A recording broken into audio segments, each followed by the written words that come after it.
Assalomu alaykum tizim foydalanuvchilari. Property tizimida hisobot topshirishni ko'rib chiqamiz. Property tizimiga kirganimizda bizda hisobotlar menyusi turadi. Chap menyuda hisobotlarni kiritish, hisobotlar, ma'lumotlar kiritishda savollar bo'yicha qo'llanma va hududdagi mas'ullar. Savollaringiz bo'lsa, hududdagi mas'ullarga telefon qilib, o'zingizga kerakli ma'lumotlarni olishlaringiz mumkin. Hisobot kiritishga o'tamiz. Bu yerdan hisobot davri tanlanadi. Keyingi qadamga o'tamiz. Keyingi qadamda tashkilot to'g'risidagi ma'lumotlar avtomatik shakllanadi. Bu yerdan ifut nomini kiritishimiz kerak. Ifut nomini bilish uchun ustiga bosamiz. Tashkilot innisini olib qidiruv berganimizda ifut nomi kelib chiqadi. Ifut nomini olib kiritamiz. Jami xodimlar soni va shundan MBH outni kiritamiz. Mas'ul xodim pin fe'li. Mas'ul xodim pin fe'lini kiritib qidiruv tugmasini bosganimizda mas'ul xodim ism familiyasi avtomatik shakllanadi. Bu yerdan telefon raqamini kiritamiz. Telefon raqamini kiritgandan keyin mas'ul xodim biriktirilganligi buyrug'i yuklanadi.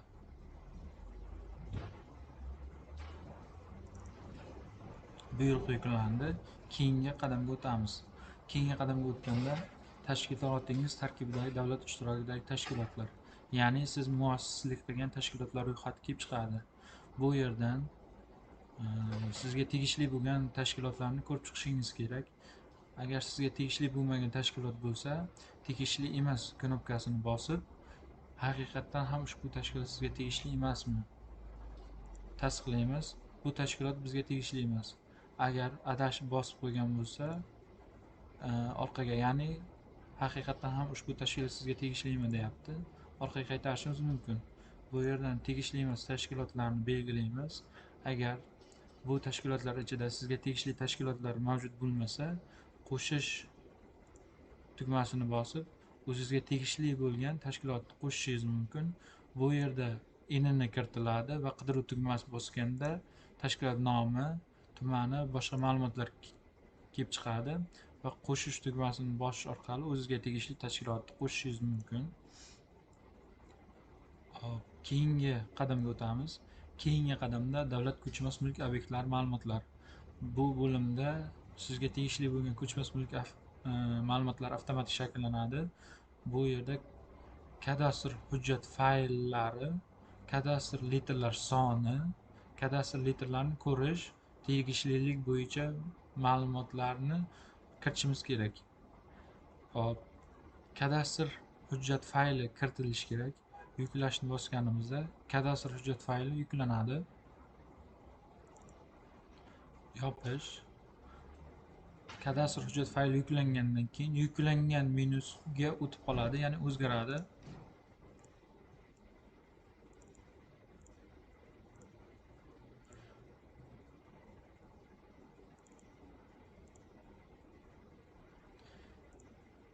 Agar kadastr fayllarini to'liq yuklamasdan keyingi qadamni bossak, bizda xatolik xabar chiqadi. Kadastr fayllar yuklanmagan degan. Har bir kadastr fayllarni to'liq yuklab chiqishimiz kerak.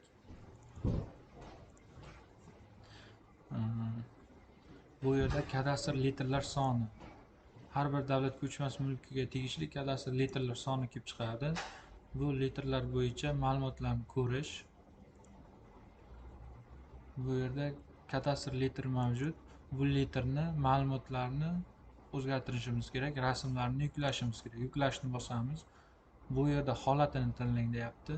O'sha litrni holatini tanlashimiz kerak. Samarali foydalanmoqda, ijaraga berilgan yoki buzilgan. Agar ijaraga berilgan bo'lsa, ijaraga berilgan maydoni kiritilishi shart va ushbu bino inshootda qaysi litr asosiy binoligini belgilab ketishimiz kerak. Hozir bu yerda litrlar soni bitta bo'lgani uchun asosiy bino ushbu litr hisoblanadi. Bu yerdan bino inshootining rasmlari yuklanadi. Inshootining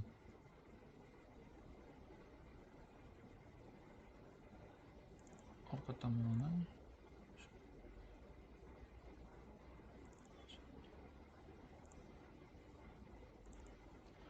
Agar rasmni xato yuklab qo'ysak, o'chirish tugmasini bosish orqali o'chirishimiz mumkin.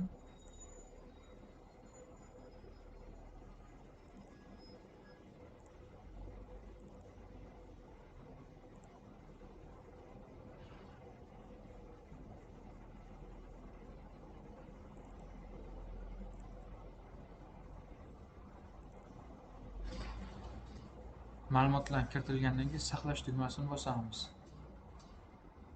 va orqaga qaytamiz. Har bir litr bo'yicha, har bir kadastr ma'lumotlari bo'yicha litrlar kirib chiqilishi shart. Hozirgi holatda keyingini bossak, kadastr ma'lumotlari bo'yicha litrlar to'liq kiritilmagan deyapti. Ya'ni har bir kadastr bo'yicha litrlar kiritilgan bo'lishi shart. Hozir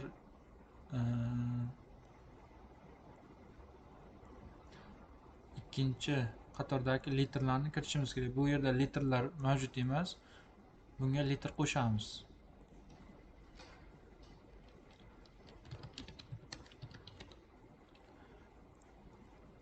Maydoni kiritiladi. Foydali maydoni. Holati tanlanadi. Asosiy bino. Rasmlari yuklanadi.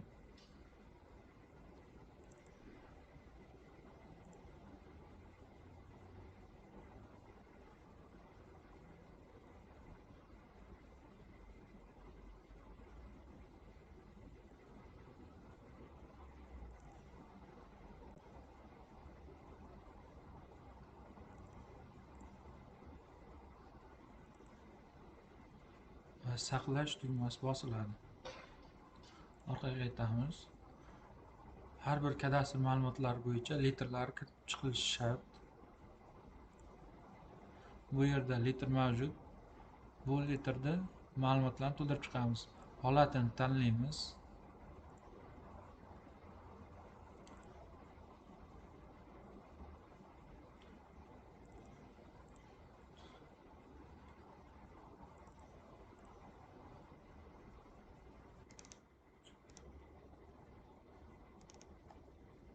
Saqlashni bosamiz. Bu yerda yuklangan fotosuratlar soni 4 ta. Orqaga qaytamiz. Litrlarni kiritamiz.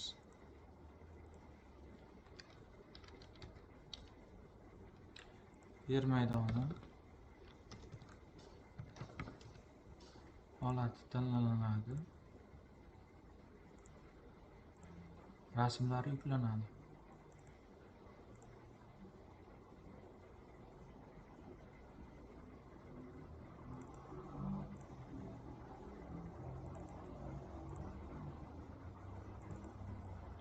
Saqlashni bosamiz. Har bir litr ma'lumotlari kirib chiqilgandan keyin keyingi bosqichga o'tsak bo'ladi. Bu yerda ko'chmas mulk ma'lumotlari shakllantirilgan, lekin agar sizga tegishli bo'lmagan ko'chmas mulk ma'lumotlari bo'lsa, tegishli emasni bosishingiz kerak. Haqiqatdan ham ushbu ko'chmas mulk sizga tegishli emasmi? Tasdiqlaysiz, sizga tegishli emas bo'ladi. Agar tegishli bo'lsa, tegishli knopkasini bosasiz. Keyingi bo'limga o'tamiz. Bu yerda qurilish tugallanmagan obyektlar to'g'risida ma'lumot. Sizga tegishli bo'lgan qurilish tugallanmagan obyektlar to'g'risida ma'lumotlar bo'lsa, bu yerda qo'shishingiz mumkin. Hududlar tanlanadi. Manzil kiritiladi.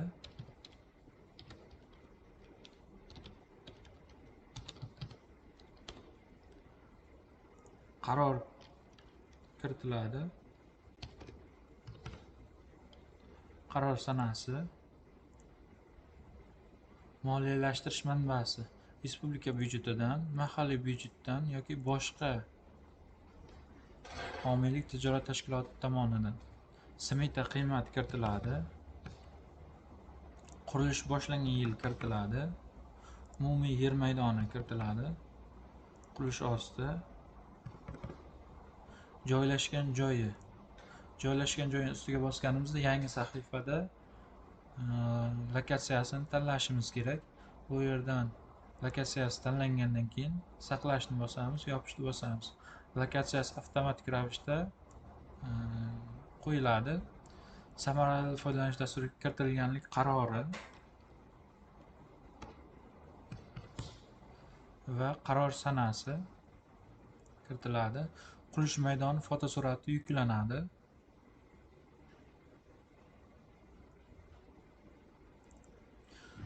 Qurilish tugallanmagan bino yuklanadi. Hokim qarori yuklanadi. Hokim qarori PDF formatda, rasmlar PNG, JPEG, JPG formatda bo'lishi kerak. Saqlash tugmasi bosiladi. Agar ma'lumot noto'g'ri kiritilib qo'yilgan bo'lsa, o'zgartirish imkoniyati mavjud. Bu yerda ma'lumotlarni o'zgartirishimiz, o'chirishimiz mumkin. Yoki umumiy ushbu kiritilgan ma'lumotni o'chirib tashlashimiz mumkin. Keyingi bosqichga o'tamiz. Keyingi bosqichda avtotransport vositalari to'g'risida ma'lumot. Bu bo'limda sizga tegishli avtotransport vositalari ro'yxati shakllanadi. Bu bo'limda ham agar sizga avtotransport vositasi tegishli bo'lmasa, tegishli emas tugmasi bosiladi. Bu bo'limda kiritilishi kerak bo'lgan ma'lumotlar: fotosuratni yuklashingiz kerak. Fotosuratni yuklashni bosganda avtotransport vositasi bo'yicha balans qoldiq qiymati va holati, joriy holati tanlanishi kerak. Keyin rasmlari yuklanishi kerak. Bu yerda balans qoldiq qiymati kiritiladi. Holati texnik soz, ta'mirtalab yoki texnik nosoz holatda bo'lishi mumkin. Avtotransport vositasi old tomoni yuklanishi kerak. Orqa tomoni va yon tomoni.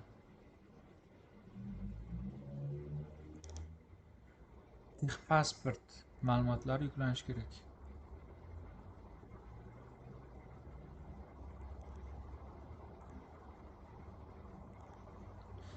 Ma'lumotlar yuklangandan keyin saqlash tugmasini bosamiz. Saqlaganimizdan keyin agar ma'lumotlar yuklangan bo'lsa, yuklangan tugmasi o'zgaradi va yuklangan fotosuratlar soni chiqib turadi. Har bir avtotransport vositasi bo'yicha ma'lumotlar to'liq kiritilishi kerak. Balans qoldiq qiymati, holati, texnik soz holatda,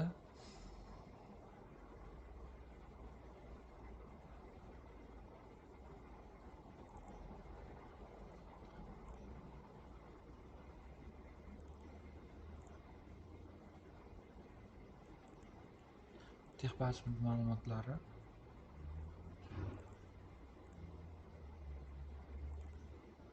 ma'lumotlar kiritilgandan keyin saqlash tugmasini bosamiz. Keyingi bosqichga o'tamiz. Keyingi bosqichda intellektual mulk obyektlari. Sizga tegishli bo'lgan intellektual mulk obyektlari mavjud bo'lsa, uni qo'shish tugmasini bosgan holda qo'shishingiz mumkin. Keyingi bosqichga o'tamiz. Keyingi bosqichda moliyaviy natijalar, tashkilotingiz to'g'risida moliyaviy natijalar kiritilishi kerak.